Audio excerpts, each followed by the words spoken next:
हानि लाभ जीवन मरण यश अपयश विधात, यश अपयश विधात। सुनऊ भरत भावी प्रबल बिलखि कह ओ मुनिनाथ, हानि लाभ जीवन मरण यश अपयश विधात। अरे जन्म मरण सुख दुख अरुभोगा, हानि लाभ प्रिय मिलन वियोगा, हानि लाभ प्रिय मिलन वियोगा। दुख सुख पाप पुण्य दिन राति, साधु असाधु कुजात सुजाति। जैसा कि अभी आपने देखा और इसमें जो लगा हुआ है कैलेंडर, उसके साथ साथ इसमें अखबार की जो कटिंग है उसके सामने आपके सामने बोल रहा हूँ मैं, जहाँ कितना मैं अपनी तरफ से कह सकता हूँ। यद्यपि आज भारत सरकार की तरफ से जो उनको पुरस्कृत किया गया, महादेवी के रूप में भी कह सकते हैं, सुर सामग्री के रूप में भी कह सकते हैं, बहुत बड़ी सुर साधका थी जो शारदा सिन्हा आज हमारे बीच नहीं है। हमारा उनसे सीधा संपर्क बिल्कुल नहीं था, बिल्कुल सीधा संपर्क नहीं था, हम कभी उनसे व्यक्तिगत मिले नहीं। एक आध बार कभी कोई कार्यक्रम हुआ तो संभवतः मैं चला गया हूँ, वो भी मुझे ज़्यादा खास याद नहीं है। लेकिन ख़ास तौर से मैं उनके गीत को जब कभी टीवी पर या नृत्य सुनता था तो मन बहुत विभल भाव विभोर हो जाता था, क्योंकि भोजपुरी की जो भाषा है यद्यपि मुझे बहुत कम समझ में आती है, लेकिन जितनी भी समझ में आती है उसके अंदर मधुरता है, मधुरता है, दिल को छू लेने की बड़ी भारी घनघोर क्षमता है। और उस क्षमता के बल पर जितने भी बिहारी लोग हैं वो कहीं न कहीं अमिट छाप छोड़ते हैं। अब तो बात बदल गई है, कोई बिहारी जितने भी रह गए हैं उन लोगों ने अपने ढंग से संगीत को पॉप संगीत में बदल दिया है। दोहरी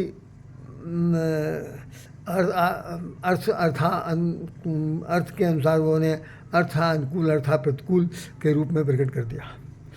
अब वो बिहार का वो जो चलन था, जिन लोगों ने अभी तक संजोया था, आज उन लोगों के सामने भी एक बहुत बड़ा विषय बना हुआ है कि कैसे इसको मुक्ति दिलाई जाए।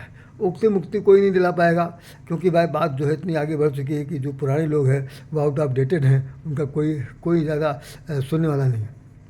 न्यू कमर्स को केवल पैसा चाहिए, और वो पैसा इसलिए चाहिए क्योंकि वो अपनी कमाई इसी रूप में करना चाहते हैं। तो वो अपने ढंग से जिस तरह उछल कूद मचा सकते हैं, पॉप संगीत ला सकते हैं, ढोल ढप्पा बजा सकते हैं, जो उसमें पारंपरिक जो वाद्य यंत्र थे और गायन वादन था, उसकी कहीं न कहीं पर कोई न कोई जो तौर तरीका है उसका लुप्तीकरण हो गया और आधुनिकीकरण से वो उत्प्रोत हो गई। चलिए, मैं उस पर नहीं कहना चाहता हूँ। तो शारदा सिन्हा जी हमारे बीच नहीं है। मुझे उनके प्रति बहुत बड़ी दिमागी तौर पर दुख हुआ जब हमने सुबह आज अखबार में पढ़ा, क्योंकि मैं जैसा आपको बता चुका हूँ कि वो बहुत उन्होंने नाम कमाया। 1 अक्टूबर 1952 को उनका जन्म हुआ था, 1 अक्टूबर 1952 को जन्म हुआ था, और कल उनका मंगलवार को उनको देहावसान हुआ। 72 साल के आसपास थी वो, और 72 साल के आसपास थी। इसके बीच में काफ़ी दिन से वो अपने बताते हैं कैंसर, रक्त कैंसर से वो जूझ रही थी। एम्स में उनकी भर्ती हुई और वहीं पर उन्होंने कल अपना प्राण, उनके प्राण पखेरु उड़ गए। उनके बेटे ने अखबारों को या मीडिया को सूचित किया होगा कि ये देह भले ही उनका ना हो, लेकिन अब वो सुर साधना में जीवित रहेंगे। बहुत कष्टप्रद ये बात है, क्योंकि देखिए, संगीत, साहित्य, कला, यही 3 चीज़ ऐसी है जो जीवन को उत्थान दे सकते हैं। संगीत ऐसा हो जो, संगीत के भी 2 पक्ष हैं, एक को आत्मरंजन कहते हैं, एक को मनोरंजन कहते हैं। इसी तरह कला का भी नाम है। कला उसे कहते हैं जो कलाकृति से जुड़ा हुआ है, वास्तुकला से जुड़ा हुआ है। दूसरा कला उसका नाम है जिसको कहते हैं कि जीवन जीने की कला। ये भी हमें संगीत सिखाता है। और उसके बाद तीसरा है साहित्य, जो हमारी परंपरा में आता है कि साहित्य सत्य साहित्य है। समाज का जो हित कराए, ज्ञान के वो संचित कोष का नाम, ज्ञान के संचित कोष का नाम साहित्य है, जो समाज का हित कराए। ये हमारे उन्होंने रामचंद्र शुक्ल ने अपनी भाषा में लिखा है कहीं पर। तो मैं बताना चाहता हूँ कि हमारी संस्कृति जो है, भारतीय संस्कृति 3 चीज़ों से बनी है, जिसके अंदर संगीत, कला और साहित्य है। तो संगीत का एक बहुत बृहद विस्तार है। उसको सुर सामग्री, सुर की देवी जो ये शारदा सिन्हा जी हैं, उन्होंने इसको साधिका के रूप में संभाला। भारत सरकार ने इनको पद्म श्री और पद्म विभूषण से विभूषित किया। अन्यत्र देशों में सूरीनाम में गई और अमेरिका में भी इनका नाम है, मॉरिशस में नाम है, सब जगह इन्होंने अपने अपने प्रोग्राम दिए और करोड़ों की तादाद में लोगों ने इनके गानों को सुना और नाम कमाया। कुछ म्यूजिक की सीरियल्स हैं जो इंडस्ट्री हैं, उन्होंने इनके कैसेट भी जारी किए और उसको पढ़ा लिखा गया, सब कुछ सुना गया। तो यद्यपि मैं ये कहना, मैं भोजपुरी का ज्ञाता तो नहीं हूँ, लेकिन मैं इनके जो जिन पर्चे पढ़े हैं, समझे, देखे हैं, उसमें इनके गाने जो सुने हैं, उसमें मुझे यही लगता था कि भाई हम लोग अगर खड़ी भाषा में बोलते हैं और इनकी भाषा को अगर एक दूसरे से जोड़ दिया जाए तो थोड़ा सा वो तारतम्य नहीं आ सकता है जिसकी कसौटी पर वो कस के अपने आप को देखते हैं। सुनने में तो बहुत अच्छा लगता है। तो मुझे बहुत ही दुख हुआ कि भाई आज ये इनके बीच में ये हमारे बीच में नहीं है और इनको मतलब सच्ची श्रद्धांजलि मिलनी चाहिए, वो मैंने इन्हें दे दिया। अपने 2-3 ग्रुप हैं, उन ग्रुप में भी हमने इनका नाम दिया है कि जो लोग मानवता के नाते, भले ही इनको जानते हैं नहीं जानते, उन्हें मानवता के नाते भी इनको श्रद्धांजलि अर्पित कर सकते हैं। यही प्रार्थना आप सभी शुभचिंतकों से हैं, विचारकों से हैं, जो मेरी इस वीडियो को सुनेंगे, देखेंगे, उनसे भी है। इस को श्रद्धांजलि को कभी देना न भूलिएगा, क्योंकि व्यक्ति शरीर से ज़रूर ख़त्म हो जाता है, लेकिन उसकी जो साधना है, उसका जो कृत कार्य है, उसके जो नॉवल डीड्स हैं, उसने जो अपने व्यक्तित्व में, अपने कृतित्व में करके दिखा दिया है, वो समझिए हमेशा जीवंत रहेगा। कोई धरती पर उसको मिटा नहीं सकता, जीवंत ही बना रहेगा। और उस अक्षर से, उस स्वर से, उस साधना से आप हमेशा अभिभूत होंगे। और जब भी कभी याद करेंगे तो एक शब्द लिखा जाता है जो आजकल परंपरा में आ रहा है कि स्मृति शेष में तमाम सारे काम होंगे और सब कुछ सुने जाएंगे। इनके गाने जो बताते हैं, जैसा कि इन्होंने अपने परिचय में दिया है कि गाना जो इन्होंने जब भजन ये गाने लोकगीत गाना शुरू किया था, तो सबसे पहले इन्होंने ये छठ मैया का गीत गाया था। उसके बाद विंध्यवासिनी देवी के मंदिर में गए, वहाँ विंध्यवासिनी माता का तमाम सारे गीत भजन जो उनके उसकी भाषा में हो सकते थे, उसको गाया गया। उसके अलावा पारंपरिक गीत बहुत से गाए, सोहर गाया, शादी विवाह के संबंध में गाए, यहाँ तक कि श्रद्धांजलि संबंधी भी बहुत सारे इन्होंने गीत गाए हैं। तो चाहे कोई सोहर हो, चाहे उंडन हो, चाहे मुंडन हो, चाहे शादी हो, चाहे विवाह हो, चाहे स्वागत गीत हो, चाहे किसी तरह का भी हो, भाषा वही रहेगी जो बिहार की है, भोजपुरी है या मैथिली है। उन भाषाओं में इन्होंने गा करके लोगों का दिल जीत लिया। करोड़ों प्रशंसक हैं इनके, करोड़ों प्रशंसक हैं इनके, और भारत सरकार ने तो उनको अपनी प्रशंसा है, तमाम सारे इनको पुरस्कार भी मिल चुके हैं। आज भी यहाँ के लोक गायिका, प्रसिद्ध गायिका, अर्ध कहना चाहिए शास्त्रीय संगीत की माननीय गायिका जो माननीय हस्ती हैं, उन्होंने उनके साथ एक गले में हाथ डाले हुए तस्वीर खींची गई है। और वो भी बताती हैं कि भाई हम यहाँ की जो पद्मश्री प्राप्त हैं डॉक्टर विद्या बिंदु सिंह जी, उन्होंने भी अपना कुछ परिचय दिया कि भाई हमारा इनके साथ कुछ क्षण बीते थे, उसमें अपनी स्मृतियाँ सुनाई हैं। इनका जो जीवन काल था, जीवन काल के बारे में इन्होंने लिखा है सिन्हा जी ने कि भाई हम जिस वक्त हम ब्याह करके यहाँ पर आए थे, तो उस समय पहली चीज़ तो घर में बड़ी ट्रेडिशन वाली बात थी। जहाँ रूढ़वादिता है, जहाँ पर परंपरा रीति रिवाज निभाने में बड़ी कठिनाई होती है, वहाँ पर नौ वधू के आने पर समझिए लोहे के चने चबाने पड़ते हैं, दांत खट्टे हो जाते हैं, कान पक जाते हैं। सुनते सुनते लड़की जो है वो हैरान हो जाती है और कहती है कि हम तो बंधक है किसी सोने चांदी के पिछड़े में बंद एक तोता मैना की तरह ज़िंदगी जीती। इनके संगीत की जो कला थी उसके इनके ससुर ने पहचाना और उन्होंने सास ससुर के बीच में आपस में कुछ तकरार भी हुआ। ऐसा बताती हैं कि बाद में ससुर जी ने जो है अपनी पत्नी को समझाया कि भाई ये जो मिला है ये ईश्वर प्रदत्त है, गॉड गिफ्टेड है, कम से कम इसको ज़िंदा रखना चाहिए। उनके प्रोत्साहन से इन्होंने अपना संगीत की साधना को आगे बढ़ाया और सीखा। पोस्ट ग्रेजुएट हुई हैं दयानंद पांडे जो यहाँ के राष्ट्रीय सहारा के वो थे, चीफ रिपोर्टर थे, बाद में दैनिक जागरण चले गए थे। उनका भी आज मैंने एक लेख पढ़ा है, बहुत कुछ उसमें उन्होंने लिखा है कि भाई ये इन्होंने इस तरह से किया। अब हमें गीत तो नहीं सुना सकता, जैसे लिखा हुआ है कि बंगाल से ले अइहा सिंदूरा एक शब्द है कि वह अपने पति से कह रहे हैं कि जो जा रहे हैं वो विदेश में विदेशिया बन करके, तो वहाँ जब आना तो सिंदूरवा लेते आना। बहुत भावुकता के साथ मैं बोल रहा हूँ कि एक नारी को अपने मांग भरने के लिए सिंदूर की ज़रूरत है। सिर्फ एक लकीर खींची जाएगी लाल, जिससे वो जीवन पर्यंत सौभाग्यवती बनेगी। एक भाग्यवती तो नहीं, सौभाग्यवती बनेगी जब उसके अंदर एक लाल सिंदूर टीका लग जाएगा।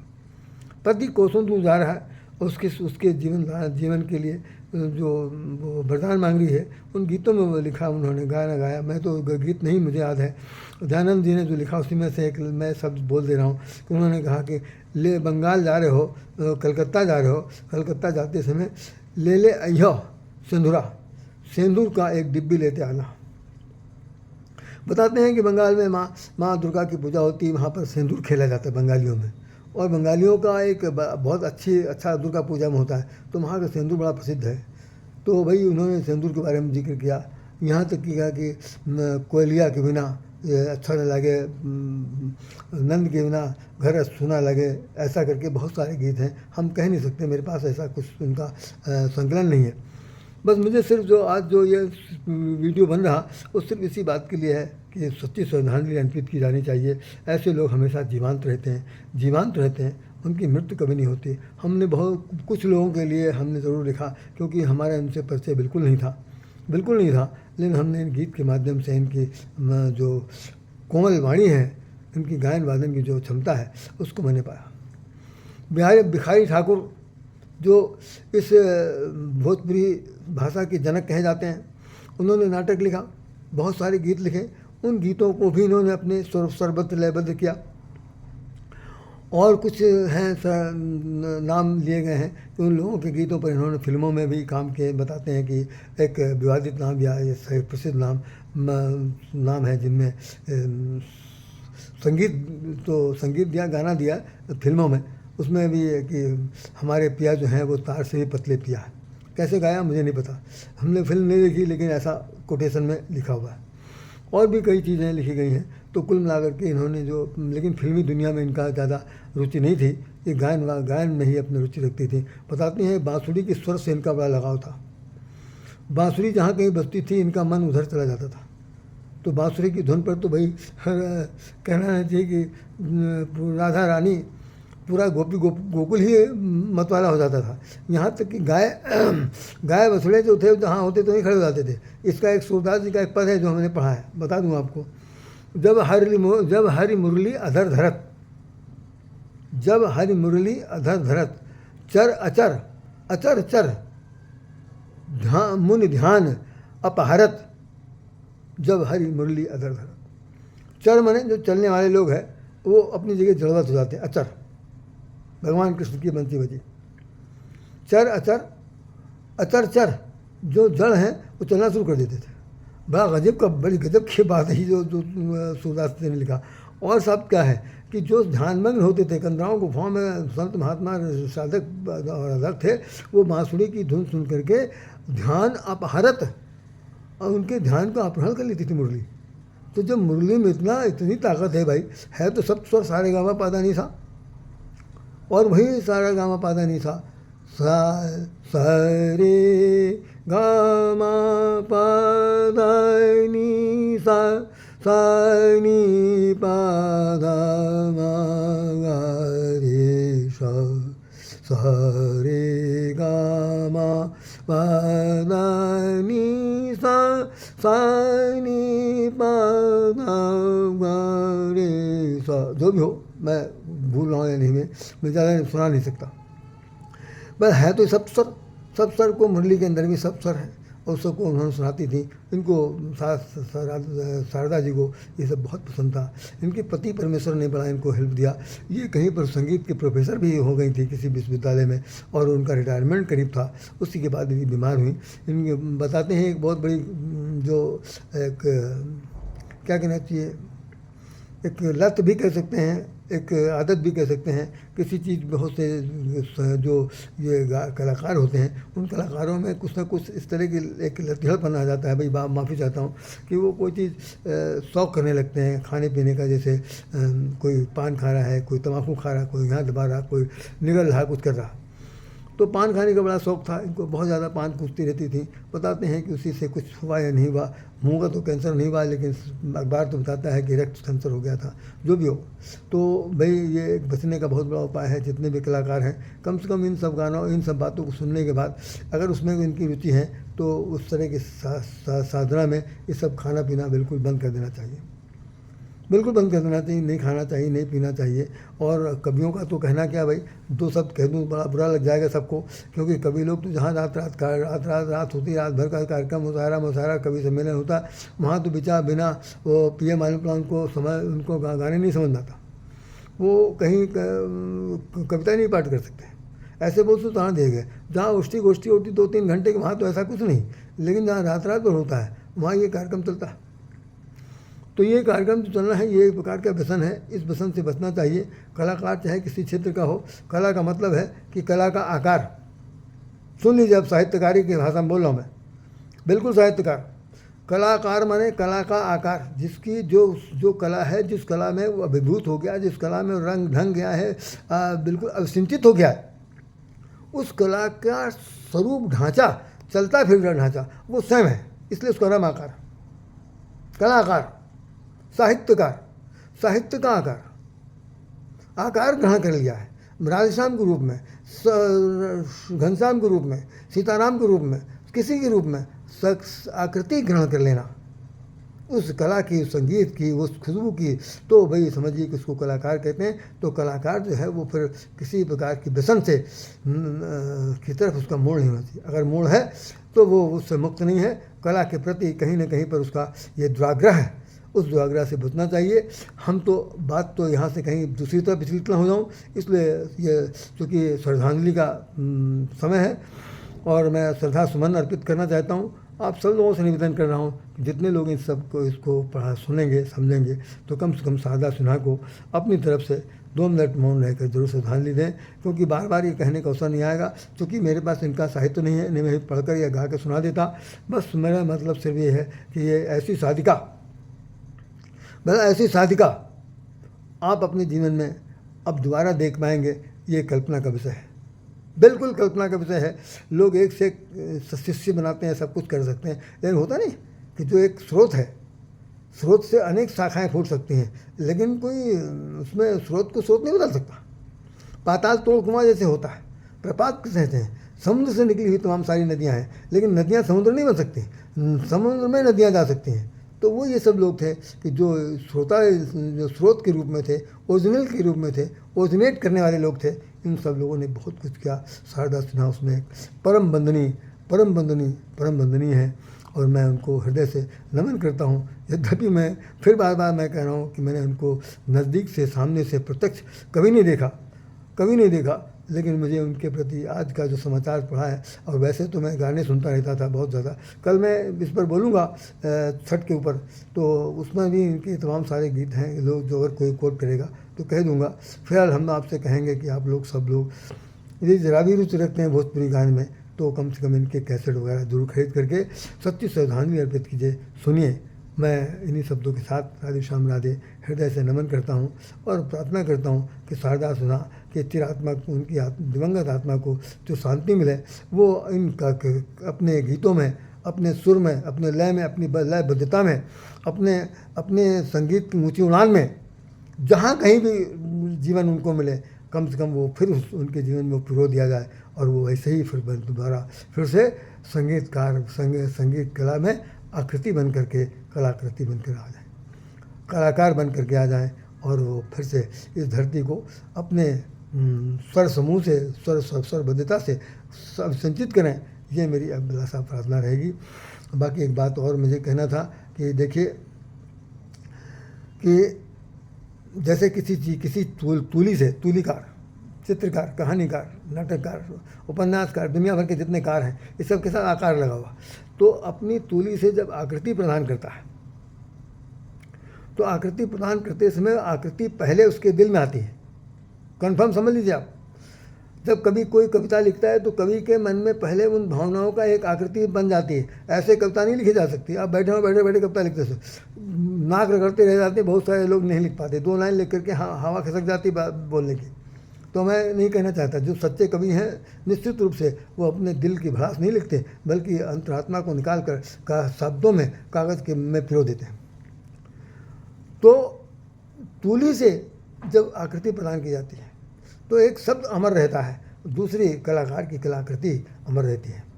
ये हमने एक किताब में पढ़ा था कि उसके अंदर लिखा था कि वो कवि और चितेरे की डाला मेड़ी, कवि बड़ा है कि चितरा बड़ा है, दोनों के बीच का, लेकिन उस असमंजस को लास्ट तक पैराग्राफ में कंफर्म नहीं हो पाया कि सब ने कहा कि दोनों कलाकार, दोनों लोग अपने अपने क्षेत्र में सर्वश्रेष्ठ हैं, किसी के अंदर इम्फ्यारिटी है नहीं, किसको कम किसको ज़्यादा देते हैं, किसको फर्स्ट पास कर दें, किसको सेकंड पास कर दें, उन लोगों का बिल्कुल नहीं।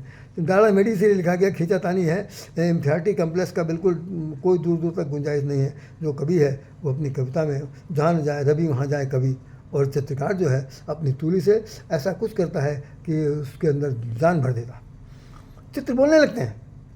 यही स्थिति आप मूर्तिकार से देख लिए, मूर्ति जिस वक्त बनाता है, अरे साहब प्राण फूकने कर उसके अंदर क्षमता हो तो निश्चित रूप से समझिए वो प्राण क्या कि वो मूर्ति चलना फिरना शुरू कर देंगे। इलेक्ट्रॉनिक वाले नहीं है कि उसमें बैटरी लगा दिया तो चल रहे हैं, वो मूर्ति ही बोलना शुरू कर देगी।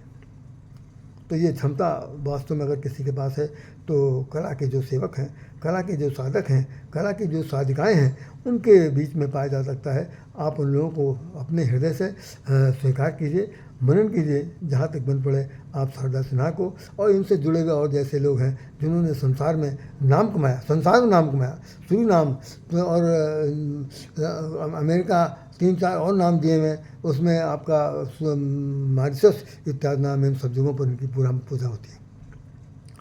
एक बात और भी मुझे कहना था कि एक बार आप लोगों ने शायद लखनऊ के तो जो लोग रहने वाले हैं उनको पता होगा, यहाँ पर एक दाऊद गुप्ता 5 बार यहाँ के मेयर रह चुके थे, और वो कम से कम कुछ नहीं तो 100 बार तो फॉरेन रिटर्न थे, यात्रा करते रहते थे। अब किस पैसे जाते थे मुझे नहीं पता, बहुत धन्ना सेठ आदमी थे, लेकिन उस परिषद थे, एक संस्था में आते थे। एक बार यहाँ कार्यक्रम हुआ था मालिनी सिन्हा का, यहाँ राज्यपाल भवन के ठीक सामने जो विश्वेश्वरिया हाल है, उसमें उन्होंने एक बहुत खास बात कही थी, जो मैं आपको इस वक्त कोट कर रहा हूँ सिर्फ इसी संदर्भ में, कि जिस वक्त यहाँ से वो लोग गए जो जिन्हें गिरमिटिया मजदूर कहते हैं, तो गिरमिटिया माने गिरमिटिया नहीं होता, हमने उसको जब पढ़ा तो मुझे मालूम है गिरमिटिया उसे कहते हैं एग्रीमेंट। अंग्रेज़ लोग उनसे एग्रीमेंट लिखवाते थे, तो उससे लिखवाने का जो नाम था वो तो एग्रीमेंट था, लेकिन जो बिहारी थे वो अपनी भाषा में उसे एग्रीमेंट की जगह पर एग्रीमेंटवा करते करते गिरमिटिया हुआ। इसी तरह जैसे वो वहाँ अमेरिका में डॉलर चलता है तो वहाँ के जो जो बिहारी रहने वाले लोग हैं वो डॉलरवा कहते हैं। अब डॉलरवा क्या चीज़ होता, अगर वहाँ का अमेरिकी हो तो सोचे कोई डॉलरवा तो कोई नई चीज़, कोई भूत प्रेत आ गया, लेकिन नहीं, भाषा है। तो गिरमिटिया मजदूर को जिस वक्त वो गए थे तो वो गुप्ता जी बता रहे थे कि निश्चित रूप से अपने साथ 2 चीज़ ले गए थे। मुझे आश्चर्य हुआ उस बात को सुन करके कि अपने वो वहाँ जब गए, फॉरेन में गए होंगे, वहाँ उन्होंने देखा हुआ, कहा 2 चीज़ ले गए थे, एक गीता और रामायण। कहा कि भाई वहाँ पर विदेश में जा रहे हैं, वहाँ गीता रामायण कोई जानता नहीं होगा, तो ये दोनों धरोहर हैं, मेरे पूर्वजों के दिए हुए दान हैं। इन पूर्वजों के दिया हुआ जो तत्व है, इसके अंदर जो सत्य है, जो यथार्थ की पृष्ठभूमि में लिखा हुआ जो ज्ञान है, उसको हम लोग जा करके वहाँ पढ़ेंगे। तो वहाँ राम भी करते थे, आरती भी उतारते थे, पूजा पाठ भी करते थे, मूर्ति बनाते थे, सब कुछ करते थे, गीता रामायण पढ़ते थे। तो कहना है कि इन लोगों ने गिरमिटिया मजदूर होते हुए भी जब इस परंपरा को, भारतीय संस्कृति सभ्यता को, परंपरा को वहाँ जा करके उन्होंने जीवित किया, पुनर्जीवित किया और जीवांत बनाए रखा, आज भी वहाँ के लोग ये सब काम कर रहे हैं, तो निश्चित रूप से शारदा सिन्हा ने कम नहीं किया, उससे कहीं अधिक हट कर किया है और पूरे देश में देश का पताका विश्व में फहरा दिया। ऐसी देवी, ऐसी सुर साधिका, ऐसी महारानी मैं कह सकता हूँ कि उनको संगीत की सुर साधना का उन्हें अच्छा ज्ञान था। उनको कोट कोट नमन, सच्ची श्रद्धांजलि मैं अर्पित करता हूँ और प्रार्थना करता हूँ कि जो लोग जिस क्षेत्र में काम कर रहे हैं, भाई दिल दिमाग से काम करें और नाम कमाएं, नहीं तो कोई फ़ायदा नहीं। हमारे मास्टर साहब एक थे, वो कहते थे कि you should live your noble deed before your death. मरने से पहले कुछ ऐसा काम करके छोड़ जाइए जो आने वाली पीढ़ी आपको याद करे। खाना पीना नहीं है। इसलिए आप सब लोग कुछ करिए, कुछ करिए, कुछ करिए, कुछ करिए।